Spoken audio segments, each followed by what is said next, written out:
Chapter 11. Mr. Wickham was so perfectly satisfied with this conversation that he never again distressed himself or provoked his dear sister Elizabeth by introducing the subject of it, and she was pleased to find that she had said enough to keep him quiet. The day of his and Lydia's departure soon came, and Mrs. Bennet was forced to submit to a separation, which, as her husband by no means entered into her scheme of their all going to Newcastle, was likely to continue at least a 12-month. "Oh, my dear Lydia," she cried, "when shall we meet again? Oh, Lord, I don't know. Not these 2 or 3 years, perhaps. Write to me very often, my dear. As often as I can, but you know, married women have never much time for writing. My sisters may write to me. They will have nothing else to do." Mr. Wickham's adieus were much more affectionate than his wife's. He smiled, looked handsome, and said many pretty things. "He is as fine a fellow," said Mr. Bennet, as soon as they were out of the house, "as I ever saw. He simpers and smirks, and makes love to us all. I am prodigiously proud of him. I defy even Sir William Lucas himself to produce a more valuable son-in-law." The loss of her daughter made Mrs. Bennet very dull for several days. "I often think," said she, "that there is nothing so bad as parting with one's friends. One seems so forlorn without them." "This is the consequence, you see, madam, of marrying a daughter," said Elizabeth. "It must make you better satisfied that your other 4 are single." "Oh, it is no such thing. Lydia does not leave me because she is married, but only because her husband's regiment happens to be so far off. If there had been nearer, she would not have gone so soon." But the spiritless condition which this event threw her into was shortly relieved, and her mind opened again to the agitation of hope by an article of news which then began to be in circulation. The housekeeper at Netherfield had received orders to prepare for the arrival of her master, who was coming down in a day or 2 to shoot there for several weeks. Mrs. Bennet was quite in the fidgets. She looked at Jane, and smiled, and shook her head by turns. Well, well, and so Mr. Bingley is coming down, sister," for Mrs. Phillips brought her the news. "Well, so much the better. Not that I care about it, though. He is nothing to us, you know, and I am sure I never want to see him again. But, however, he is very welcome to come to Netherfield if he likes it, and who knows what may happen? But that is nothing to us. You know, sister, we agreed long ago never to mention a word about it, and so, is it quite certain he is coming?" "Oh, you may depend on it," replied the other, "for Mrs. Nichols was in Meryton last night. I saw her passing by, and went out myself on purpose to know the truth of it, and she told me it was certain true. He comes down on Thursday at the latest, very likely on Wednesday. She was going to the butcher's, she told me, on some purpose to order some meat on Wednesday, and she has got 3 couple of ducks, just fit to be killed." Miss Bennet had not been able to hear of his coming without changing colour. It was many months since she had mentioned his name to Elizabeth, but now, as soon as they were alone together, she said, "I saw you look at me to-day, Lizzie, when my aunt told us of the present report, and I know I appeared distressed. But don't imagine it was from any silly cause. I was only confused for the moment, because I felt that I should be looked at. I do assure you that the news did not affect me either with pleasure or pain. I am glad of one thing, that he comes alone, because we shall see the less of him. Not that I am afraid of myself, but I dread other people's remarks." Elizabeth did not know what to make of it. Had she not seen him in Derbyshire, she might have supposed him capable of coming there, with no other view than what was acknowledged. But she still thought him partial to Jane, and she wavered as to the greater probability of his coming there with his friend's permission, or being bold enough to come without it.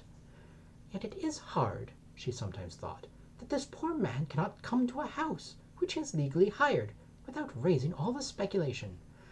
I will leave him to himself.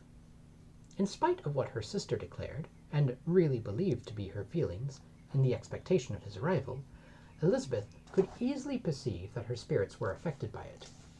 They were more disturbed, more unequal, than she had often seen them. The subject which had been so warmly canvassed between their parents about a 12-month ago was now brought forward again. "As soon as ever Mr. Bingley comes, my dear," said Mrs. Bennet, "you will wait on him, of course." "No, no. You forced me into visiting him last year, and promised, if I went to see him, he should marry one of my daughters. But it ended in nothing, and I will not be sent on a fool's errand again." His wife represented to him how absolutely necessary such an attention would be from all the neighbouring gentlemen on his returning to Netherfield. "'Tis an etiquette I despise," said he. "If he wants our society, let him seek it. He knows where we live. I will not spend my hours in running after my neighbours every time they go away and come back again." "Well, all I know is that it will be abominably rude if you do not wait on him. But, however, that shan't prevent my asking him to dine here. I am determined. We must have Mrs. Long and the Goldings soon. That will make 13 with ourselves, so there will be just room at table for him." Consoled by this resolution, she was the better able to bear her husband's incivility, though it was very mortifying to know that her neighbours might all see Mr. Bingley in consequence of it before they did. As the day of his arrival drew near, "I begin to be sorry that he comes at all," said Jane to her sister. "It would be nothing. I could see him with perfect indifference, but I can hardly bear to hear it thus perpetually talked of. My mother means well, but she does not know. No one can know how much I suffer from what she says. Happy shall I be when his stay at Netherfield is over." "I wish I could say anything to comfort you," replied Elizabeth, "but it is wholly out of my power. You must feel it, and the usual satisfaction of preaching patience to a sufferer is denied me, because you always have so much." Mr. Bingley arrived.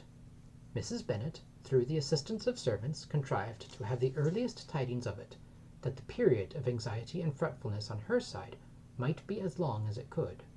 She counted the days that must intervene before their invitation could be sent, hopeless of seeing him before. But on the 3rd morning after his arrival in Hertfordshire, she saw him from her dressing-room window enter the paddock and ride towards the house. Her daughters were eagerly called to partake of her joy.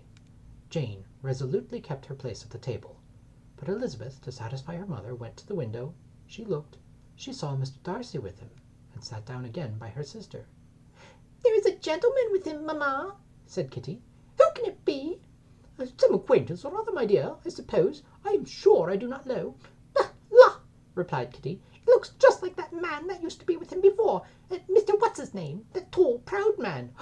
Good gracious, Mr. Darcy! And so it does, I vow. Well, any friend of Mr. Bingley's will always be welcome here, to be certain. But else I must say that I hate the very sight of him." Jane looked at Elizabeth with surprise and concern.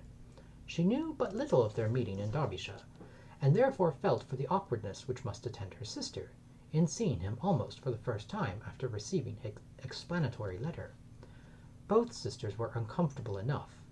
Each felt for the other, and of course for themselves, and their mother talked on of her dislike of Mr. Darcy, and her resolution to be civil to him only as Mr. Bingley's friend, without being heard by either of them. But Elizabeth had sources of uneasiness which could not be suspected by Jane, to whom she had never yet had courage to show Mrs. Gardiner's letter, or to relate her own change of sentiment towards him. To Jane he could be only a man whose proposals she had refused, and whose merit she had undervalued.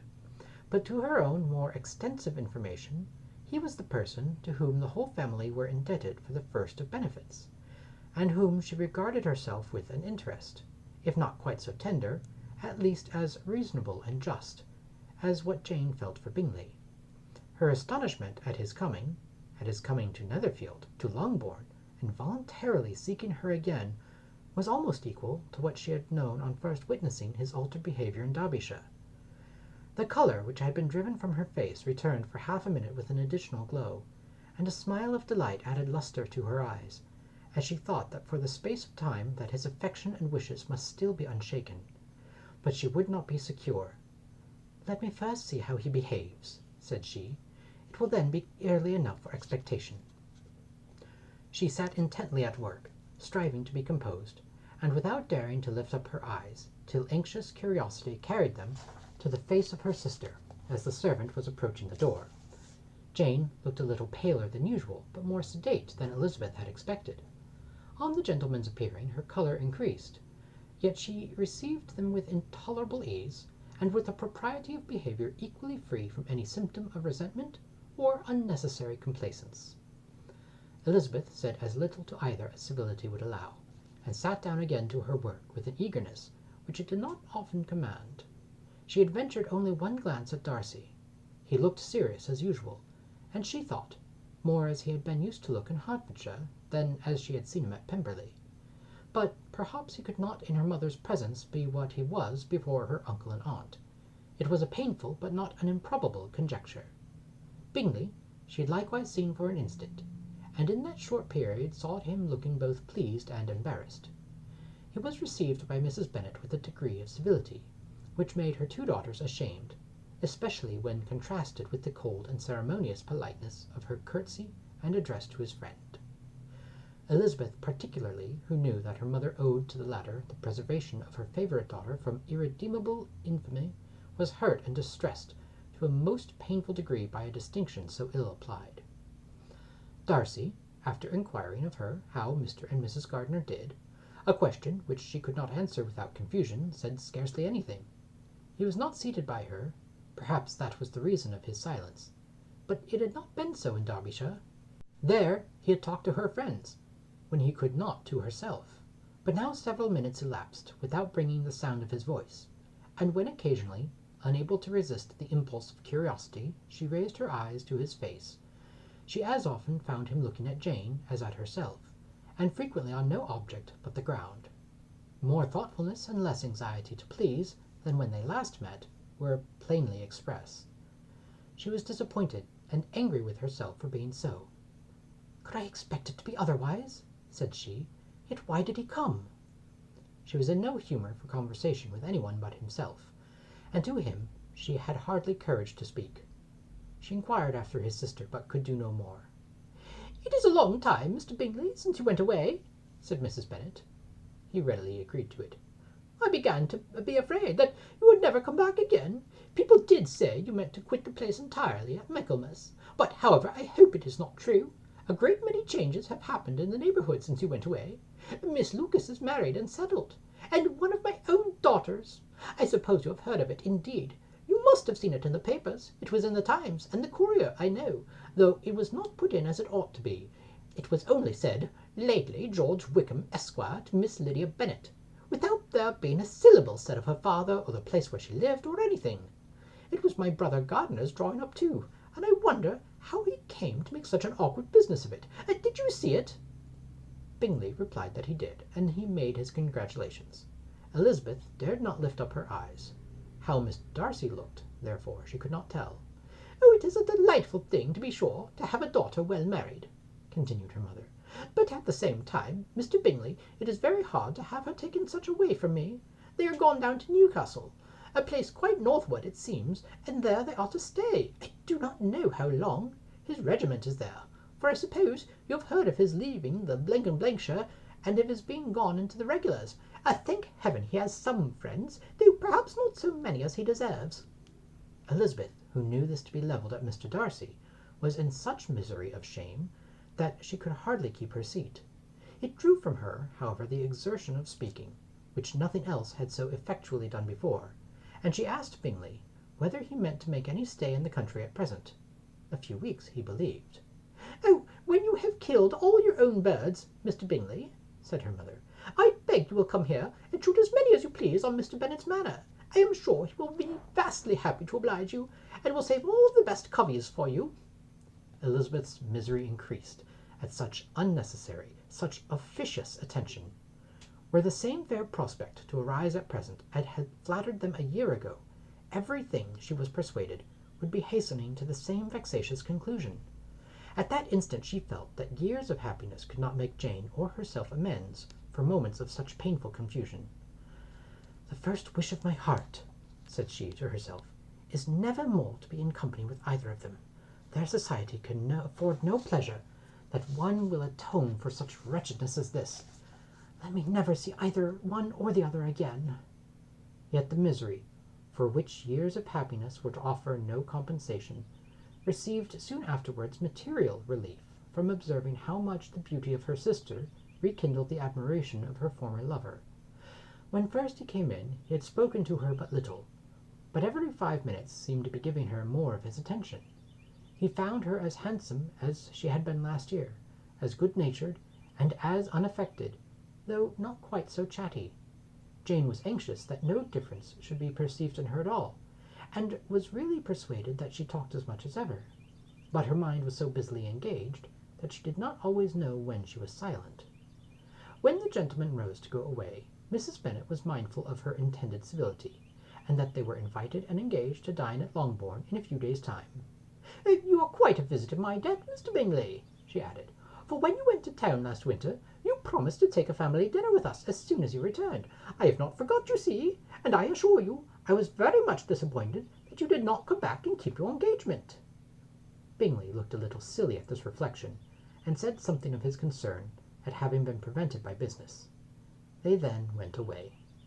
Mrs. Bennet had been strongly inclined to ask them to stay and dine there that day, but, though she always kept a very good table, she did not think anything less than 2 courses could be good enough for a man on whom she had such anxious designs, or to satisfy the appetite and pride of one who had 10,000 a year.